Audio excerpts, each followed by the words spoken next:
you don't have the option not to look at your skeletons. You have to face all of it. You have to make really intentional work choices. at yourself as a human being. And the appointment, alignment for brownfield redevelopment. Here to demystify the operations and functions of the Transit Authority, materials management, veteran services, CMH, buy your grandma some AirPods, break it down into more layman's terms. We're just here to have a little bit of fun.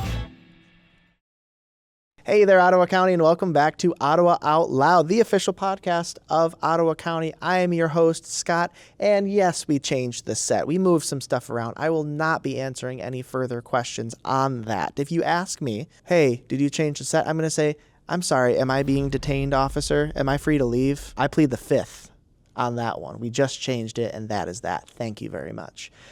We have a great episode for you here today. I'm super excited. I sat down with Daniel and Max from our Community Mental Health of Ottawa County. That's CMH, if you've heard it abbreviated as such before. And we talk about a lot of things, but the conversation really focused around the different services provided by CMH to those suffering from substance abuse disorder, or SUD. Hey guys, it is Editor Scott here. I'm back with a really fun segment called Disclaimer within the disclaimer, where I interrupt myself to correct myself. I use the term substance abuse disorder multiple times, probably like 20 throughout this podcast recording.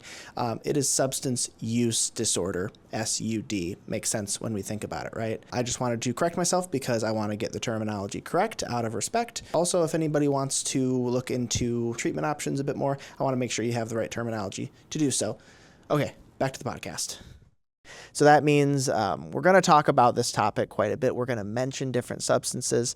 So if you're listening and you are in a headspace where you feel comfortable hearing about that, then please listen to the whole episode. I think you'll learn a lot, and it's just a great thing to talk about. If you're not in a headspace where you are comfortable hearing us talk about that, I would advise you to please click off this video and come back when you're ready, because it is a great conversation, and I really want to contribute to destigmatizing substance abuse disorder and talking about recovery and celebrating recovery, which we're going to talk about a lot. These positive conversations help people, helping people feel more comfortable talking about any issues, whether it be substance abuse disorder or other mental health issues, ultimately saves lives, because if someone is willing to speak up and say, hey, I'm in trouble, I need help, that can save lives, and that can save families, and that can save futures. So I would encourage you to leave a comment below if you want to contribute to the conversation, but I would advise you, please do so respectfully and with kindness, because that is really what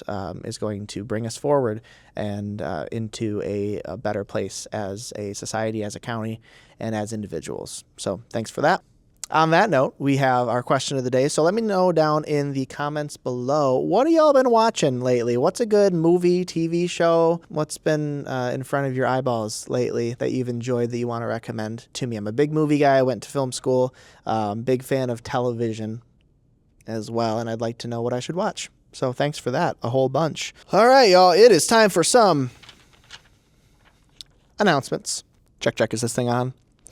If you or someone you know is struggling with food insecurity, OCCAA is facilitating a free food distribution event on Friday, September 5 from 10 a.m. to 12 p.m. at St. Patrick Catholic Church in Grand Haven. Unlike some other food programs, this requires no advance enrollment or sign-up process and requires no documentation. Ottawa County residents only have to meet one of the following guidelines. One of the following, not all of them. If you've had an unexpected expense leaving you in need of supplemental food for your household, if you fall within the income limits, I'll link below to the actual list of income limits for different household sizes. But an example here is $93,600 for a family of 4. Or you already participate in a food or income assistance program, including but not limited to WIC, SNAP, or Social Security, you are eligible. There is another distribution on September 26th from 10 a.m. to 12 p.m. at the Church of the Savior in Coopersville. Next up, the Ottawa County Sheriff's Office is back with their popular Avoid Financial Scams seminars hosted by Detective Joe Munger. These classes are designed for all ages and are a great way to keep you and your loved ones safe from the many ways that scammers be scamming. There are 2 September classes. One is on the 17th from 1 to 3 p.m. at American House in Holland, and the other is the 22nd from 6:30 to 8 p.m. at Herrick District Library, also in Holland. More dates are coming in October and November at different locations throughout the county. I'll keep you posted on those. You already heard about this a couple episodes ago, but just a reminder, the Veteran Services is hosting the Veteran Services. Y'all already heard about this 2 episodes ago, but our Veteran Services Department is hosting their 2nd annual Stand Down and Resource Fair on Thursday, September 18th from 10 a.m. to 2 p.m. at Central Park Place in Grand Haven. Last year it was at the Civic Center in Holland. This year it is at Central Park Place in Grand Haven. This is a great event for veterans and their loved ones. You'll find important resources, services, and support from a wide range of government and community organizations. And most importantly, you will find community itself there. Make connections, build your community, and ultimately everyone will benefit from that. We'll see you there. Finally, we've got Farms Are the Tapas coming up on September 25. That is from 6 to 8 p.m. That is at the Red Shed in Hudsonville. This was also mentioned in a previous episode. This is a silent auction and chef's competition featuring 7 different small dishes from restaurants, caterers, and food trucks across the county. Very delicious stuff. These are some very talented chefs out here, all in support of preserving the county's farmland. Check out our social media pages over the next few weeks as we release some short videos announcing the competitors and telling you a little bit about them, which I'm very excited about because I made them and I'm very proud of them. Get your tickets now at the link in our description. They are selling like hotcakes, by the way, in case you care, if y'all even give a rip or a darn. Lastly, our upcoming board meetings. Not me not knowing my own password. Y'all, what is my password? Somebody comment below with my password. Help me out. There we go. I'm in. Upcoming Board of Commissioners activity. We have our standing committee meetings on the 9th of September. That's the Planning and Policy Committee. That's the Finance and Administration Committee. There also happens to be an Appointment and Alignment Committee meeting on that day. Remember, these standing committees are where a lot of the important stuff from Board of Commissioners meetings actually starts. This is where they originate, and this is where they first have their discussions and go kind of in depth about it, and then they end up in the Board of Commissioners meetings 2 weeks afterwards. The next Board of Commissioners meeting is September 23rd. That is at 6:30 p.m. at the Fillmore Administration Building in West Olive. That, of course, will be live streamed. That will be recorded for you to watch afterwards, and there will be a 3-minute or less summary, a recap of the meeting that is posted the day afterwards by yours truly. Speaking of board meetings and speaking of recaps, we are going to cut to the recap of the August 26th full Board of Commissioners meeting in 3, 2, Hey there, and welcome back to Meeting Minutes, Ottawa County Board of Commissioners meetings conveniently recapped in 3 minutes or less. You already knew that. Today we're covering the August 26th full board meeting, and you want to pay extra attention today if you're interested in the capital improvement plan or in the administrator search. I'll include a timestamp right here that corresponds to the point in the meeting recording on YouTube where each motion is introduced, and you can follow along with the meeting agenda and packet on miottawa.org. Let's get into that meeting agenda. We started with the appointment of Kenneth Brune to a seat on the Housing Commission for a term beginning immediately and ending at the end of 2030. After that, Chief Judge Pro Tem Craig Bunce presented the annual report for the 58th District Court. Next up were consent resolutions, which are items passed on from the standing committee meetings on August 12th, and you can check out that episode of Meeting Minutes for more information on each of these items. After some discussion about one of the contracts within item B, all consent resolutions passed. On to action items. Item A was a motion to approve the 2026 through 2030 Capital Improvement Plan, which, as we've mentioned before, is a large and complicated document outlining infrastructure investments and, most importantly, how the county plans to pay for them. The motion passed. Item B was not necessarily a motion, but an opportunity for individual commissioners to comment on qualifications and characteristics they will be prioritizing as they consider candidates for the county administrator and select finalists for the process, which is the next step in the process and the next item on the agenda. Item C was a motion for the board to enter into a closed session to discuss contents of these applications for county administrator, which are being kept confidential to protect the identities of candidates in line with the Open Meetings Act. This motion failed. Item D was a motion to approve an alternate selection process to be held in an open session. This motion passed. This selection process is a little bit similar to a ranked choice system, which looks a little complicated, but was determined to be the most fair method in this case, and the board agreed. It's actually very cool, and I think you should go over to the YouTube video and watch the process in action. In just a few minutes, 5 finalists and 2 alternates were selected, and everyone seemed to be in good spirits. Now, there was an item E on the agenda as well. This was meant to be a backup plan to the backup plan in case the board voted against the selection process in item D. Since item D was selected, this item was tabled faster than a wrestler in a cage match. I'll let you run that visual in your head. And that's all for the August 26th Board of Commissioners meeting. Hope you enjoyed this recap. Make sure to give us a like if that's the case. We'll see you in a couple weeks for the September 9th Standing Committee meetings. Thanks for watching, and have a great day. All right, here we are. We have Daniel and Max from the county's Community Mental Health here with us today. Enough yapping from me. Why don't we start off with some introductions? Daniel, why don't you tell us a little bit about you and a little bit about what you do for the county? Yeah, I'm Daniel. I am a prevention specialist at Community Mental Health. Previously, I was a recovery coach. I've been with the county for a little over 6 years. My path was substance use and recovering from substance use, and then I can imagine that's pretty common. A lot of people are inspired by their own experience to get into it, or do you think that's pretty rare? Yeah, well, as a prevention specialist, I haven't met another person that's in recovery, no. But I'm sure that they're there. They're just, really aren't vocal about it. But recovery coaches, yes, that's kind of the end goal for a lot of people, especially people that are really down and don't really have anything that gives them purpose. What does your day-to-day kind of look like at work? I do a lot of community-facing trainings, a lot of naloxone, or also known as Narcan, but we're trying to call it naloxone simply because Narcan is just a brand, and their patent's up, so we're going to see all kinds of different either brands or generics coming out. So I'm the co-chair of RecoveryFest. I have to organize. And we'll talk all about that in just a little bit. Don't y'all worry. I organize a couple of medication take-back events each year. But I would say a lot of it's just educating the community, running support groups. I run a group called the Recovery Alliance. A lot of support groups, a lot of similar to AA and NA groups, but there's a wide variety of avenues you can take with that. So I do that, and a lot of sort of small group, one-on-one type stuff, but also some of the macro like events and everything in the community. Not too much one-on-one anymore. That was recovery coach. That was recovery coaching. Absolutely. Yep. And then this is just kind of more group-based. Sure. Awesome. Well, Max, you want to tell us a little bit about you, what you do, and whatnot? Yeah. I'm the customer service specialist for CMH. So I have a dedicated customer service line that people can call.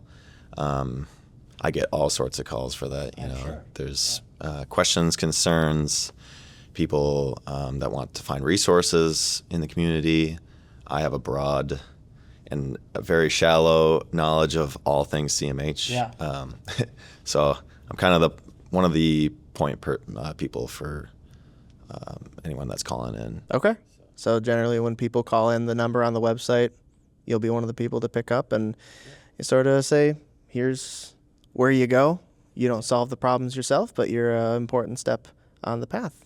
Yeah. So I do that. That might be like 50% of my job, and then I handle all our newsletters, external communications, social media, anything like that. If you see that from CMH online, I've probably had my hand in it. So the newsletters are awesome. Yeah, he does a really good job with the newsletters. Yeah. So you said you have a relatively broad knowledge of the stuff that Community Mental Health provides. Do you want to give us, just because we're focusing on substance use and recovery in this episode, but obviously there is so much that CMH encompasses. You want to tell us just a few of the different resources that people listening may be able to get in touch with CMH about? Before I give you a breakdown on our different teams, I might just go into the points of contact. So there's customer services. We handle grievances and appeals. So people that have concerns about a staff member or a setting that they receive services in, or if they want to appeal a change in their services or appeal their services being stopped, they can call me. Another big team that we have is our access center. So they're going to handle, starting services, even just finding services for people in the community. Yeah, those are the points of contact. If someone's in a mental health crisis, we also have a crisis helpline. That's 24/7. As far as our breakdown of our services that we provide, we do mental illness, severe and moderate mental illness services. That's probably our largest team. And then we have our SUD team, which we're going to talk a lot about today. We have our family services team, which they do a lot of autism services, services for children.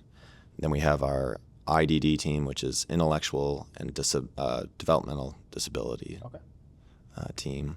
Well, so pretty broad range of basically everything mental health related. Yes. Yeah, for anyone that doesn't have health insurance or they're on Medicaid, they can feel free to come our way, and we'll be able to at least point them in the right direction if we can't help them ourselves. That we're happy to help, even if it won't directly be our service. Yeah, there are a lot of community partners that you guys often will direct towards. So you're never just going to get a no, try again later type of thing. It's always here are some options, which is always super important. Yeah. Cool. Well, let's get into a little bit. So, Daniel, you are part of the SUD team. What does SUD stand for? Substance use disorder. You want to tell us a little bit about what your team does and what kind of impact it has on the community? Yeah.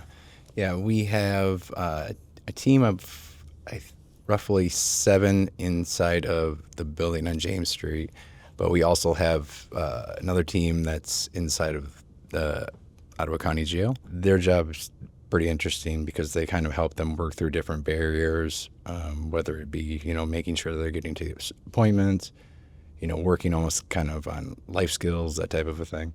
Yeah, the context around the issue instead of just Yeah. only tackling the issue itself. So there's a DDR team, and forgive me, I cannot remember what the acronym stands It's for. not Dance Revolution. We love our acronyms here at Yeah. CMH. Yeah. Even Yeah. our name is it. They have a case manager in the jail, the recovery coach. They work it out to when this individual is released. A lot of the times they'll pick them up and they'll bring them to an appointment, if they need some meds, that type of a thing.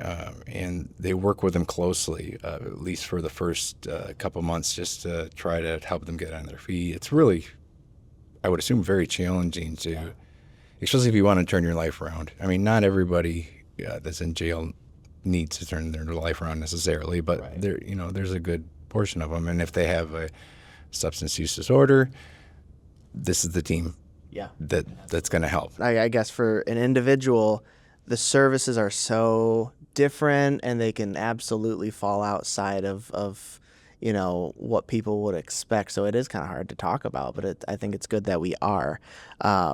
And I think the work that the team in the jail does is so important because nobody wants to see folks go back to jail. Right. Over and over and over again. Whatever your position is, whether you're just a good person and you don't want to see people go back to jail, or whether you're worried about the financial side of it because having people in jail is expensive, it's so important to help folks to, do what they can to improve their lives. And that's having somebody in your corner is so important. And speaking on that, there is another group that there's tons of groups inside of CMH, but so there's a CIT team, which I do know that acronym. Yes. Crisis Intervention Team. There we go. And what they do is, so for instance, let's just use a very generic example. Somebody calls the cop on somebody who who is in distress or exhibiting some behavioral issues. They will, if it's determined that it seems like it's a mental health issue over a criminal issue, they will send a police officer and like a clinician of some kind to talk with that individual, work with them in hopes to avoid putting them in jail. Getting them help, because especially if someone's experiencing a mental health issue, jail's not going to help No. that. You know what I mean? And then that's just a revolving Yeah. door, and so it's a great program. And that can be a something that starts a domino chain of really, you go in jail, you can lose your job, you could, all sorts of issues that can stem from that. So trying to prevent that is super important. I know it's really cool. I haven't heard too much about CIT because I know I've heard recently about like the city of Grand Rapids is sending social workers with police officers to a lot of cases like that as well. So it's a similar thing that we have. Exactly. Sheriff's office. Yep. That's Exactly. awesome. Yep. And it's just an amazing program. A lot of the new officers are also required to go through the CIT training, whether just to get a better understanding of what people are experiencing. Yeah, right. Because the knowledge required for a mental health clinician is so broad and so deep that it's almost unfair to expect police officers and sheriff's deputies to understand all of it. They have a because million they things have to worry about. They have so many things to worry about Yeah. themselves. Yeah. So having the expectation that police officers should be also our mental health crisis intervention people, like they're there to help for sure, and they'll do whatever they can. But having the extra staff and investing in something like CIT, I think, is such a no-brainer, and I'm glad that we're doing that. Yeah. We talked a little bit about what the jail offers. What about the groups outside of the jail, just for folks who are experiencing especially substance abuse problems sort of within their own lives? Because like we talked about when we're in a meeting, everyone knows somebody who's experiencing issues with substance abuse. And if you don't, you need to know your people better. If you don't know somebody directly, you know somebody indirectly. Yeah. There's no way around that. Yeah, it's much more prevalent than a lot of people assume. Right. Like I mentioned, we do a lot of contracting out with different partners, and some of those services that those providers offer. There's medicated assisted treatment, which is also the acronym for that is MAT. Okay. So what it does is it allows people to not have to worry about how they're going to feel if they stop using illicit substances. Because withdrawal is it's awful. Flu times 10. Flu times 10. Wow. Yeah. And I can hardly handle flu times 1. Yeah, right. It's bad. I'm a little baby when I'm sick. Right. This allows an individual to focus on the other things that they need to work on in their life. Because it's a multifaceted issue. Like it's not just, this person is using substances. Like there's a reason why they're using substances. Right. Yeah. And it is a form of maybe a coping mechanism, something to numb their emotions, whatever that may be. It just really helps take away some of the struggle to get off of these. Yeah, because someone can, you don't want to tell someone like, hey, go ahead and wean yourself off of heroin because that involves taking more heroin, right? But instead replacing it with something that's far less harmful, right? Yeah. So I'm going to use my personal example. Okay. So I'm a person in long-term recovery. So it's, been 10 years, but opiates were my thing, my drug of choice.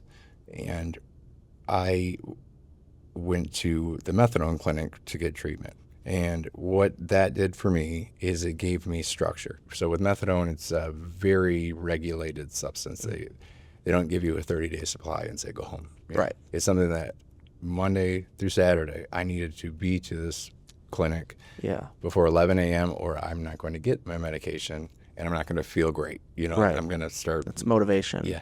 And I was introduced then to a therapist. Mm-hmm. I had 2 therapists.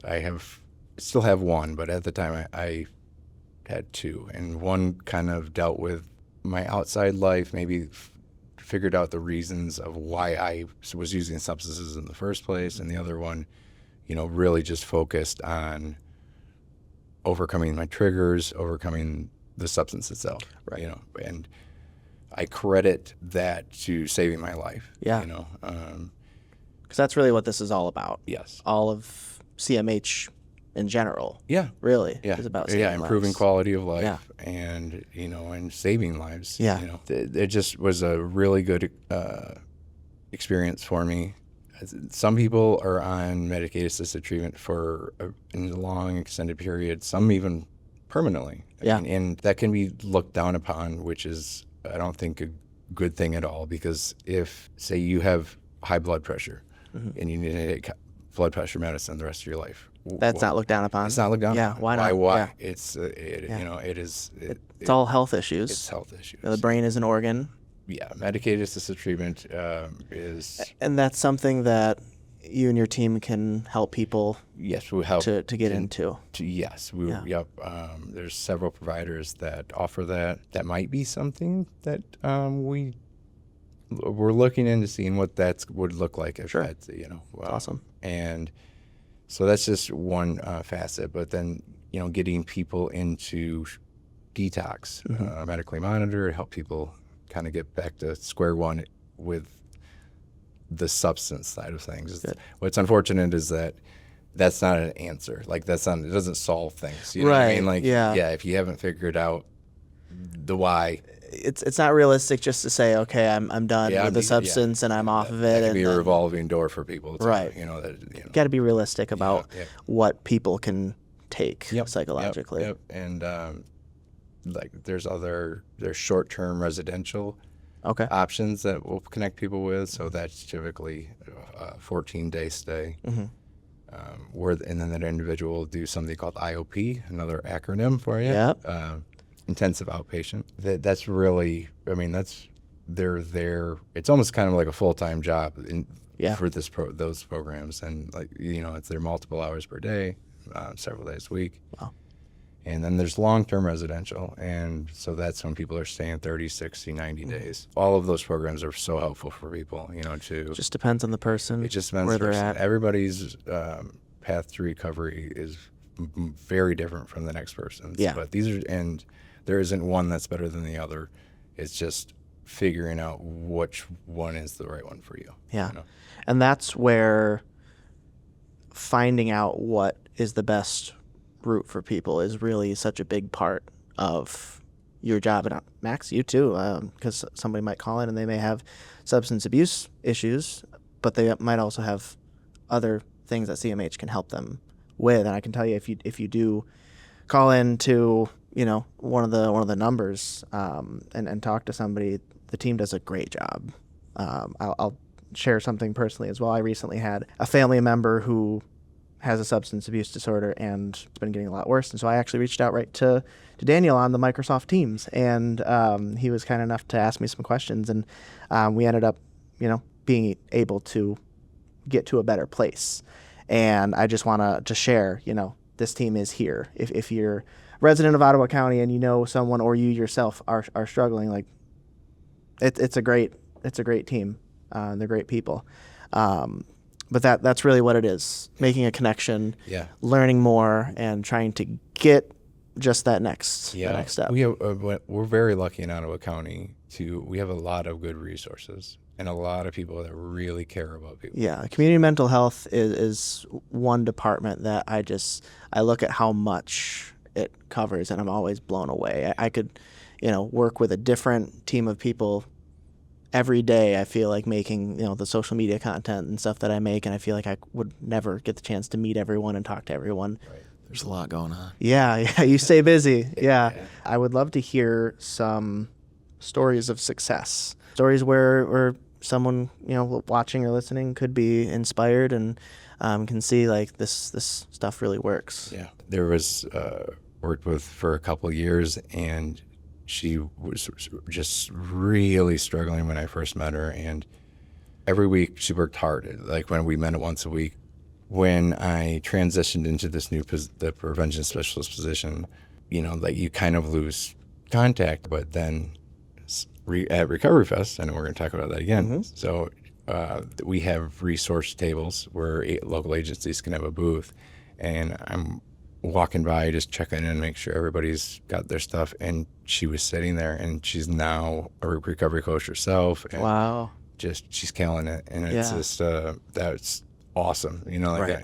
That's a great thing. And there's an individual that had one of the worst drinking problems I've ever seen. There's a medicated assisted treatment for alcohol use disorder as well. Makes it so you don't get the enjoyment out of alcohol. Sure. Okay. And a lot of people, at least at first that I've seen when they're first trying it, will try to beat it. Right. They'll be like, no, Try to overwhelm it. I can get to that point, but no, you won't.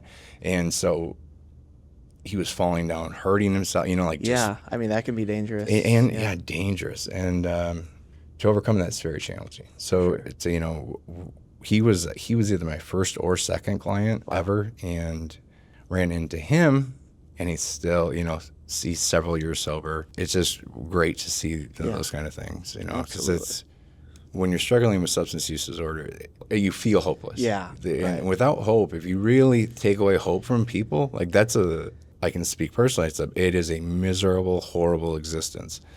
Celebrating recovery and telling those positive stories is so important, and that's why we're going to get into a little thing called RecoveryFest. Max, why don't you tell us a little bit about RecoveryFest? Yeah, it's an event we throw at the Holland Civic Center, downtown Holland. There's probably, between 20 and 30, maybe more agencies. Last year we were about 30. And we just have a free event for all ages, the community at large, to come and celebrate recovery. There's resources, there's activities. We're going to have a podcast going on at the event too, which will be cool. Not me. Not you. Okay, I was going to say I didn't sign Not up this for that. podcast. Yeah, right. I'll be there, I didn't though. sign up for that. I'll be there. A podcast with some friends called Not the Normies. Very cool. Yeah, but we'll have a dunk tank. There will be a lot of fun stuff going on. I think we're ramping it up quite a bit this year, so I'm excited to see how it goes. How long has that been going on? 2004, I believe. Oh, wow. And it started in just a small park with just a couple agencies, and so we do a T-shirt design contest. Or it's cool because it's seeing the person react to having their design on a T-shirt. Amazing. Yeah, and it's fun to just watch people get so stoked walking up, and they can pick their shirt color and their size off this rack. They just have a bunch of blanks. that is cool. And then they get it printed right there in front of them. And there is something really cool about seeing something that you made, people wearing it, people watching it. I can speak from experience. Whenever one of my videos or something, gets a lot of attention, it's like, okay, great, there's my serotonin for the next week or two or the next month or so. We've got some cool designs that have been coming in. Yeah. Every time I'm surprised. You wait till. I haven't even seen them. Just the ones that have come to me. There's some crazy good ones. Yeah. The best art is made by people who have been through hardship and struggle in their lives, whether they're in it or whether they're past it. That's where the best art always comes from. So I'm excited to see that as well. That's going to be very cool. And I think, too, having the shirts and being proud of the shirts and in a way sort of represents RecoveryFest being this, putting it all out in the open, celebrating it instead of trying to hide it. That's one of the reasons why I wanted to have you guys on the podcast to talk about this. This isn't something we should be, sweeping under the rug and just, substance abuse. Like, don't talk about it. Don't talk about it. Right. We want to celebrate recovery. Right. Absolutely. Yeah. There's a local recovery community center called SOBAR, and their motto is recovery out loud. Yeah. And just being. Well, there's some people that I understand. Because for example, NA and AA, the last A stands for anonymous. Some people want that. And it's because of what society's done in terms of the stigma and the shame and if people find this out, I might not get promoted. I might even lose my job. Right. There are some serious concerns there. Yeah, I could pigeonhole you into some category of And same with mental illness. People with mental illness, the way that media has kind of portrayed that issue, but it's almost like it's a dangerous thing. Right. When the data shows that people with mental health issues are far more likely to actually have violence upon to be a victim of violence. Yes. It's not all just like Joker. Yeah, right. That's not how it works. Not at all. And it's just and because RecoveryFest is recovery from substance use, but it's also mental health issues, so it's all encompassing, it's, so I want to make that clear that it's not just for substance use. Yeah, Yeah, absolutely. there's mental health resources there too, and a lot of those agencies that we do have there are also just partner agencies with us for other parts of what we do at CMH. And just so getting the word out there. It's really there's a lot of intersectional. overlap. Yep, for sure. Yeah. A lot of times there's overlap there, and I think too there's so much good that happens from getting the word out that, hey, there are other people in your community, there are other people in your life that are dealing with this, and here they are having fun. And they're talking and they're laughing and they're hugging each other. I had so many pictures and video from last year's event of people just having a really good time talking to one another. That is a great fear for people that are on the fence about whether they want to go into recovery. Yeah. Is my life going to be boring? Or is it, people do have to cut people out of their life when they make this change, and then these are maybe friends that you've had for many, many years. And that's a real scary thing. People be like, I won't have any friends. I can say that I did not have any friends for a couple of years, when I first got into recovery due to that, you know, and you in recovery, and especially people that are also in recovery, you develop, there's an instant bond, there's an instant understanding between each other. You have something in common. Instant. Yeah. And not just in common, but like, I mean, I have a bias, I'm sure, but some of the best people I know are people in recovery, because you don't have the option not to look at your skeletons, not to look at your BS. You have to face all of it. You have to look deep down and you have to make really intentional work choices at yourself as a human being. Wow. And they've done the work. It's not just because I just decided to stop drinking, or I just decided. No, it's not. It's a really big effort. So RecoveryFest, it's a great place to build community connection. That's what it's all about. The opposite of addiction is connection. Sure. Addiction, it can be so isolating due to the stigma, and maybe they've burnt bridges throughout their addiction, and so connecting with other people in recovery, or just in general, finding a community, finding a purpose again, or finding value in things. Relationships that I've developed now in recovery, they're so much deeper, and it's much more fulfilling of a relationship. It's so fulfilling, and it's a really scary thing. But once you take that leap, it's the best thing ever. Yeah. And you can worry a little less knowing that you do have a community here. Yeah. You meet people at RecoveryFest. You can also get connected with services and resources if you do need some extra help in a more professional sense. RecoveryFest is that on a Thursday? Yep. On a Thursday, September 11th. What times does that run? 3 to 6. 3 to 6 p.m.? Center. Yep. Okay, 3 to 6 p.m. Really, really cool event. I would encourage you to check it out. And when you shine a light on the way that someone has recovered from the negative parts of their life, that's not shining a light on the negative parts of their life. Right. It's exactly the opposite. And that's, at the end of the day, that's what's going to reduce stigma, and that reduction of stigma saves lives. Yeah. It's awesome to have you guys on here, being just a part of the CMH and a part of Ottawa County, and putting faces to the names, to the departments. And we really want to just highlight the work you do, and I appreciate you guys coming on so much and talking about this. For those watching, September 11th, Thursday, 3 to 6 p.m., Highland Civic Center. Please come. Be there. Or else. All right. Thanks, guys. Thanks. Thanks, Scott. Alrighty, everybody. I hope you enjoyed that conversation with Max and Daniel from our community mental health department as much as I did, because I think these conversations are incredibly important to have, and something like substance abuse disorder or any mental health conditions, if we sweep them under the rug, it's going to actively make people's lives worse. So we need to have these conversations, make them positive, celebrate recovery, and really give people a reason to find some hope.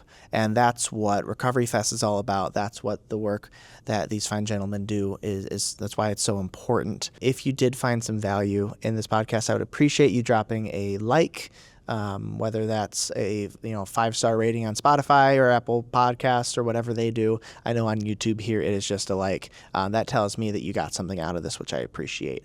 If you want to continue the conversation that we had in the comments or suggest a topic for future episodes, I am always open to that. I would love to hear your thoughts. I would love to hear your questions. And of course, I would love to hear your suggestions for what we should talk about. I'm always open to ideas. Just a note on my usual sign off. When I say knowledge is power, I'm not talking about knowing how to do math will help you overthrow tyranny. I'm talking about knowledge about the battle somebody might be facing may empower you to treat them in a different, more kind way. Knowledge about community resources may empower someone to seek help when they otherwise previously wouldn't. Knowledge is power can mean so many different things. So however you understand the phrase knowledge is power, please don't forget that knowledge is power. And local government does work best when you are a part of it. Thanks so much for watching, and I am excited to see you in about a month for our next episode. Stay safe. Thanks for listening to Ottawa Out Loud. Make sure to let us know what you think with a like, review, or comment, and don't forget to subscribe so you never miss a new episode. Check the description for links to everything we talked about in the show. See you next time.